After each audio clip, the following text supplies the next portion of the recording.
장염에 걸려본 적 누구나 있으시죠? 두어 번 설사하면 온몸에 힘이 쭉 빠지고 지쳐버리게 되는데요. 장염도 아닌데, 그리고 심지어 병원에서 대장내시경으로 아무런 문제가 없다고 하는데도 설사를 자주 하는 사람들이 있습니다. 뭔가를 먹자마자 화장실부터 찾는 분, 여러분 주위에 한두 명은 꼭 있을 거라 생각하는데요. 이런 사람들 얼마나 불편할까요? 오늘은 그런 분들에게 희망이 되는 이야기를 해보려고 합니다. 설사를 자주 하는 사람은 기본적으로 장이 차가운 사람입니다. 이건 누구나 경험적으로 알 거예요. 제가 지금도 아이스크림을 되게 좋아하는데 어렸을 때는 더 좋아했거든요. 그런데 이 아이스크림을 평소보다 많이 먹으면 배가 싸르르르르르 아프면서 설사를 하게 되죠. 더운 여름에 아이스크림 혹은 찬 거 많이 먹고 배탈 난 적 있을 거라 생각합니다. 차가운 물질이 장에 들어가서 장을 차갑게 하니까 설사가 나오더라는 이야기입니다. 그런데 문제는 설사에서만 그치지 않습니다. 장이 차가워지면 여러 문제들이 나타날 수 있는데요. 첫 번째로는 음식물의 소화가 원활하게 일어날 수 없습니다. 그리고 젊은 여성들의 경우 생리통이 심하게 나타나죠. 생리통 심할 때 아랫배를 온찜질하는 이유죠. 그리고 불임과도 연관이 있습니다. 이건 뒤쪽 케이스 설명할 때 조금 더 자세하게 말씀을 드릴게요. 그리고 장이 차가워져서 두통이 오는 경우도 있는데요. 이건 부연 설명이 좀 필요하겠죠. 두통이 어느 부위로 오느냐에 따라 그 원인이 다르다고 할 수 있습니다. 여기 앞쪽, 즉 전두통은 소화가 안 될 때 발생합니다. 제가 아까 장이 차가워지면 소화불량이 나타날 수 있다고 말씀드렸죠. 이걸 연결시키면 장이 차가워지면 소화가 안 되고 소화가 안 돼서 전두통이 나타난다로 설명할 수 있겠네요. 이제 장이 차가워지면 우리 몸이 어떻게 안 좋아지는지 알게 되었습니다. 그런데 정말 장이 차가운지는 어떻게 판단할 수 있을까요? 여러 방법들 중 쉽게 확인할 수 있는 두 가지를 알려드릴게요. 먼저 눈이 움푹 들어가 있으면 장이 차가울 확률이 높고요. 만성 설사를 할 확률 또한 높습니다. 사람을 나누는 여러 기준들 중 육경형으로 나누는 분류법인데요. 그중 눈이 움푹 들어간 사람을 거름형이라고 합니다. 두꺼비팜도 이걸 처음 알았을 때는 그래, 눈 푹 꺼진 사람 오기만 해봐. 내가 장을 데우는 제품을 써서 다 고쳐버리겠어 하면서 깝죽대던 때가 있었습니다. 지금 막 생각난 한 분이 있는데요. 그분 눈이 움푹 들어가 있었어요. 옳았구나 했죠. 그분은 소화가 잘 안 되고 위염같이 속이 쓰리다고 말씀하셨어요. 그래서 이중탕에 위장약을 드렸습니다. 그런데 다음날 오셔가지고 속이 더 쓰리다고 하시는 거예요. 굉장히 당황을 했죠. 그래서 제 스승님들한테 도움을 요청했고요. 왜 이런 사단이 났는지 알게 됐습니다. 이분은 결과적으로 장이 찬 게 아니라 반대로 열이 있는 체질이었던 거죠. 그 이유 중 하나가 역시 눈이었어요. 이분은 움푹 들어간 거름형의 눈이었지만 눈동자가 아주 동그란 조류로 분류가 되었던 거죠. 조류는 새를 말하는 거예요. 주, 조, 갑으로 또 사람을 분류하는 기준이 있는데요. 그중 조류는 열이 많다고 하죠. 사람의 체질을 나눌 때 여러 기준들이 있어요.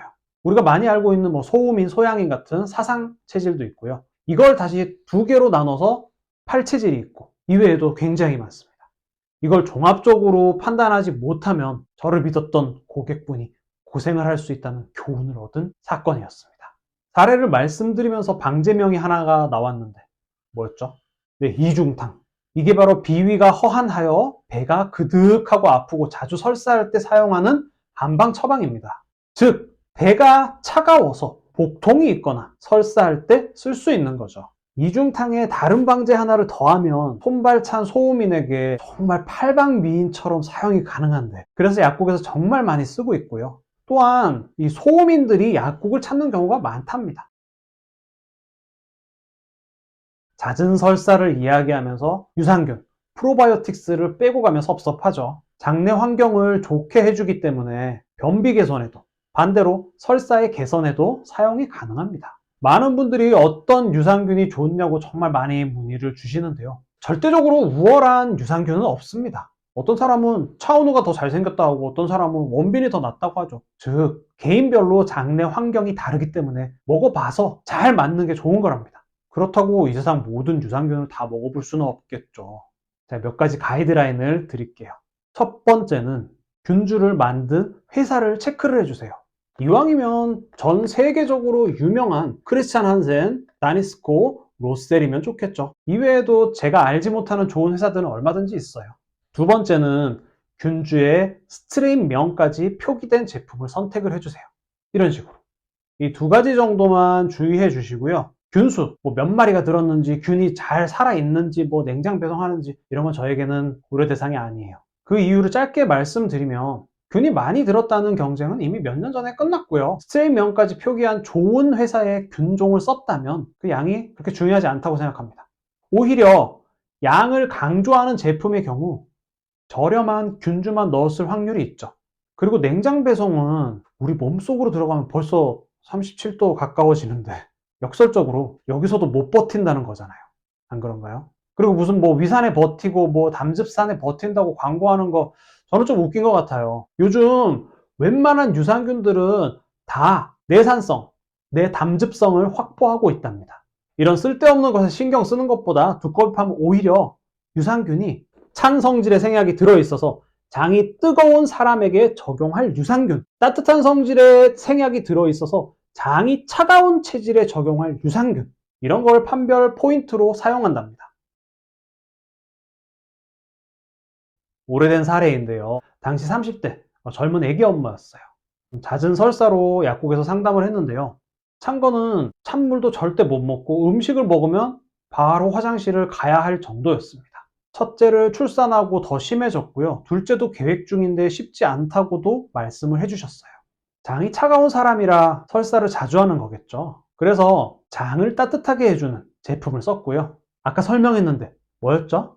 네, 정답. 그리고 아기가 잘 안 들어서는 불임인데 이건 어떻게 했을까요? 불임 원인을 크게 세 가지로 보고 있어요. 이분의 경우 자궁이 차갑기 때문입니다. 착상이 원활하게 될 수 있는 주변 환경이 조성되고 있지 않은 거죠. 자궁을 따뜻하게 해주는 것이 착상을 돕고 임신으로 가는 지름길입니다. 군기교회탕 같이 사물탕을 베이스로 한 방제들이 불임에 많이 사용되는데요. 이분께는 특별히 제가 뭔가를 더하지 않았어요.